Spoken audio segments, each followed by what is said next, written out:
Hello friends, मैं doctor Vinod Sharma सेहत की कुंजी चैनल से बोल रहा हूँ। एक बार फिर से आपका स्वागत है हमारी सेहत की कुंजी यूट्यूब चैनल पर।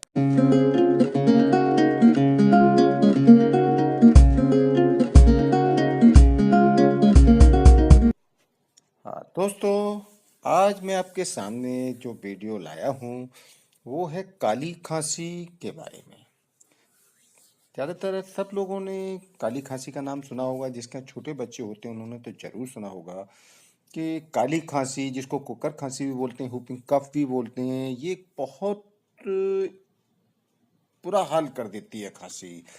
खासकर ये छोटे सा उम्र के बच्चों में ज़्यादातर होती है। उनको किसी भी उम्र के बच्चों हो सकती है, लेकिन छोटे बच्चों में ज़्यादा होती है। ये it is known as pertussis. ठीक है। It is a bacterial infection, यानी बैक्टीरिया का इन्फेक्शन बैक्टीरिया की वजह से होता है और उसको पर्टूसिस भी बोल सकते हैं। ये बॉडीटेला पर्टूसिस जो बैक्टीरिया होता है उसकी वजह से ये होती है।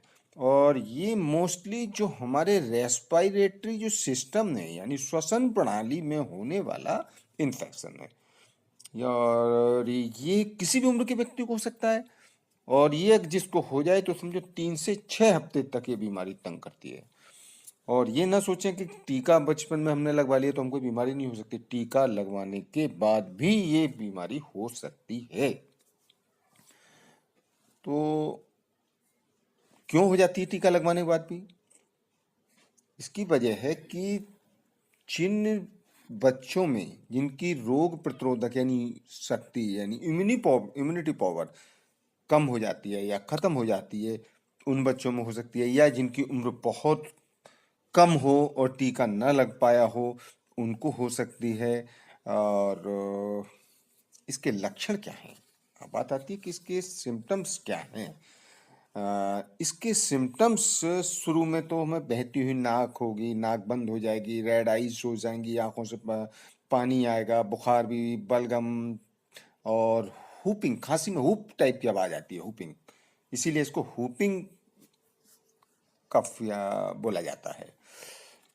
काली खांसी, कुकर खांसी या हुपिंग कफ ये श्वास प्रणाली से संबंधित होती है। ये देख रहे हैं आप, ये लंग्स दिखाई दे रहे हैं, ये लंग्स में होने वाली बीमारी है। तो अब इससे बचाव के लिए हमको करना क्या चाहिए भाई, इससे हम कैसे बचें? तो इसके लिए हम पर्टूसिस का टीका बचपन में लगवाना बहुत अच्छा होता है। आपने अक्सर बचपन में सुना होगा डीपीटी के टीके लगते हैं। डीपीटी मीन डिप्थीरिया, पी से प्रोटोसिस एंड टी से tetanus. Diphtheria, pertussis and tetanus. इस बीमारी का टीका लगवाने से हम काली खांसी से बहुत हद तक बचाव कर सकते हैं। ठीक। अच्छा, ये टीके कब कब लगवाए जाते हैं? इन इंजेक्शन या टीकों का 5 इंजेक्शन का कोर्स होता है। पहले दूसरे महीने में टीके लगाए जाते हैं जब बच्चा 2 महीने का हो जाता है। उसके बाद जब 4 महीने का हो जाता है तब टीके लगवाए जाते हैं। तीसरी बार 6 महीने को होने पर, और चौथी बार 15 से 18 महीने के अंदर टीके लगवाए जाते हैं जब 15 से 18 महीने का बच्चा हो जाता है। उसके बाद जब 4 से 6 साल का हो जाता है तब 5वीं बार ये टीका लगाया जाता है। उसके बाद ये बूस्टर लगते हैं, यानी 11 साल में इसका असर खत्म हो जाता है, तब इसको डीपीटी के इंजेक्शन का इस उम्र में भी एक बूस्टर लगवाना चाहिए। और एडल्ट होने पर 10 साल में एक बार इस टीका जरूर लगवाना चाहिए।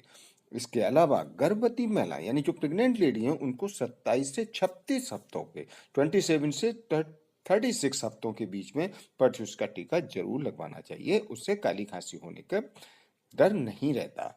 अब बात आती है कि काली खांसी का टेस्ट क्या कराया जाए, कैसे पता लगे काली खांसी है या कोई नॉर्मल खांसी है या कोई टीबी की खांसी है या और किसी बीमारी की खांसी है। तो उसके लिए हमें सबसे पहले नाक और गले का कल्चर टेस्ट कराना चाहिए। ठीक है। यानी कि हमें टेक सैंपल ऑफ म्यूकस, एक सैंपल लेना चाहिए म्यूकस का, नोज से and throat of the patient. ठीक है। थ्रोट का और नोज के म्यूकस का टेस्ट कराना चाहिए कि उसमें बैक्टीरिया, पर्टूसिस के बैक्टीरिया हैं या नहीं है। And blood test is also for accurate diagnosis. Blood test भी कराया जा सकता है। ब्लड टेस्ट से WBC टेस्ट कराया जाता है। इसके अलावा एक्सरे कराया जाता है।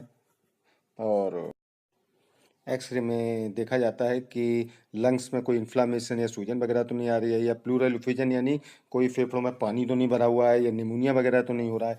तो इस तरह के टेस्ट से भी हम काली खांसी के बारे में आइडेंटिफाई कर सकते हैं कि ये काली खांसी है, नॉर्मल खांसी है, कोई टीबी खांसी है, या कोई नमूनिया है, या ब्रोंकियल अस्थमा है, या क्या है। इस तरह की चीज़ें की कहीं हम पहचान कर सकते हैं। अब इसके अलावा ये बीमारी फैलती कैसे एक दूसरे को? ये खांसते टाइम या हम जब छींकते हैं, छींकते टाइम हमारी छोटी छोटी बूंदें नाक से या मुंह से जो गिरती हैं, तो वो हवा में फैल जाती है, और हवा के द्वारा एक से दूसरे पर्सन में यानी लोगों में फैलती रहती है। दूसरी, मुंह के सलाइवा यानी लार या पानी पीने से या किस करने से भी हो सकती है। इसके अलावा त्वचा के संपर्क से यानी हाथ या गला मिलने से भी ये बीमारी हो सकती है। तो ये तो हमने बताया इस काली खांसी या कुकर खांसी या हुफिंग कफ के बारे में थोड़ा सा इंट्रोडक्शन। अब हम बताते हैं कि इसकी हम रोकथाम कैसे करें घर बैठे देसी दवाई के द्वारा। नारियल का तेल, इसे कोकोनट ऑयल भी कहते हैं, किसी मेडिकल स्टोर से, किराने की दुकान से कहीं भी मिल जाएगा। और नारियल के तेल को आधा चम्मच करीब उसको थोड़ा सा गर्म कर लें, फिर ठंडा कर लें, और दिन में 3 बार 1 साल के बच्चे को करीब आधा चम्मच के आसपास दिन में 3 बार पिलाएं। देखिए काली खांसी में कितना जल्दी है और कितना बढ़िया आराम मिलता है। ठीक। एक उपाय और है काली खांसी के लिए, हल्दी की गांठें। हल्दी की गांठें सबने देखी होंगी और आराम से मिल जाती हैं किसी भी किराने से। हल्दी की गांठों को तोड़कर तवे पर भून लें, और फिर उसके बाद पीस कर उसका पाउडर बना लें। ठीक है। और पाउडर बना करके करीब 3-3 ग्राम सुबह शाम पानी से ले लें। देखिए काली खांसी में कितना चमत्कारिक फायदा मिलेगा इससे। अच्छा, इसके अलावा हल्दी को करीब चौथाई चम्मच हल्दी को दूध में मिला लें, और उसके बाद इसको बॉईल कर लें। बॉईल करने के बाद इसको पी लें। देखिए सर्दी में, खांसी में, जुकाम में बहुत बढ़िया रिजल्ट मिलता है। तो हल्दी को हम दूध के साथ भी ले सकते हैं और पानी के साथ भी ले सकते हैं। और टॉन्सिल भी अगर किसी को हो रहे हैं तो उसमें भी हल्दी बहुत बढ़िया काम करती है। तो हल्दी को दूध के साथ लेने से भी काली खांसी, कोकर खांसी, एक नॉर्मल खांसी, किसी भी तरह की खांसी हो, बहुत बढ़िया काम करती है। ठीक। अब एक उपाय है तुलसी के पत्तों का। तुलसी के पत्ते और काली मिर्च बराबर बराबर मात्रा में पीस लें, और इनको पीस करके मूंग की दाल के जो होता है दाना, उसके बराबर गोली बनाकर रख लें। और इस गोली को दिन में सुबह, दोपहर, शाम, रात यानी 4 बार इस गोली को ले लिया करें। देखो काली खांसी ऐसा जड़ से गायब हो जाएगी कि आपको पता भी नहीं लगेगा काली खांसी में कब आराम आ गया और कितनी जल्दी आराम आ जाएगा। ये आपको चमत्कार की तरह काम बनेगा। एक और तुलसी के पत्तों का इलाज है कि तुलसी के पत्तों का रस निकाल लें, और उसमें रस में से 3 से 4 ग्राम रस ले लें, और उसमें थोड़ा सा शहद मिला लें। यानी उस रस, तुलसी के पत्तों के रस को शहद के साथ मिला करके चाटें। ठीक है। तुलसी के पत्ते का रस 3 से 4 ग्राम और शहद, इन दोनों को मिलाकर शहद चाटने से काली खांसी, कुकर खांसी और भी किसी भी तरह की खांसी हो, हर खांसी में, सर्दी की भी चाहे खांसी होगी, उसमें भी बहुत जल्दी आराम मिल जाएगा। अच्छा, अब एक और अचूक इलाज है। शहद में शहद लें और उसमें लौंग को भून कर, यानी भुनी हुई लौंग को फिर पीस लें, और उसको शहद में मिला करके चाटें। देखो काली खांसी में कितना बढ़िया, काली खांसी हो, सर्दी की खांसी हो, किसी भी तरह की खांसी हो, सब में आराम करेगी। इसी तरह अदरक का रस, अदरक लें और उसका रस निकाल लें, और अदरक के रस में थोड़ा सा शहद मिला करके, ठीक है, दिन में 2 से 3 बार शहद के साथ अदरक के रस को ले लें। काली खांसी में बहुत जल्दी और बहुत अच्छा आराम मिलेगा इससे भी। एक और अच्छा इलाज है मूली का रस। 50 ml के करीब मूली का रस ले लें, 50 मिलीग्राम, और उसमें गन्ने का रस भी 50 मिलीग्राम करीब मिला लें, और दिन में 2 बार मूली और गन्ने के रस को मिला करके पिए। देखिए काली खांसी कहाँ गायब हो जाएगी, आपको पता भी नहीं लगेगा। अब मैं आपको एक बहुत अच्छा और बहुत कारगर काली खांसी का इलाज बता रहा हूँ। रात को 5 बादाम की गिरी भिगो दें। ठीक है। और उसमें सुबह को 1 कली लहसुन ले लें, 1 चम्मच मिश्री मिला लें, और इनको मिलाकर के पेस्ट सा बना लें। इस बने हुए पेस्ट को चाट लें आप।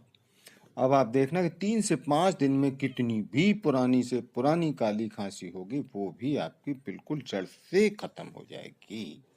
तो दोस्तों, अब मैं वीडियो यहीं एंड करता हूँ, और आप कमेंट बॉक्स में कोई भी आपको किसी भी तरह की प्रॉब्लम है, खांसी से संबंधित, काली खांसी से संबंधित या किसी भी तरह की खांसी से संबंधित, आप कमेंट बॉक्स में लिख करके हमसे इसका बारे में सलाह ले सकते हैं, और आप हमें बताएं कि वीडियो आपको कैसे लगी। और अभी तक आपने ये हमारे चैनल को सब्सक्राइब नहीं किया है तो आप ये हमारी सेहत की कुंजी चैनल को सब्सक्राइब करें, लाइक करें, शेयर करें, और ये आपको बेल आइकॉन दिखाई दे रहा है, इसको प्रेस करें। ठीक है, तो दोस्तों, आप ज़्यादा से ज़्यादा लोगों को शेयर करें, और जिससे कि सब लोग इसका फ़ायदा उठा सकें। ठीक है, ओके, बाय।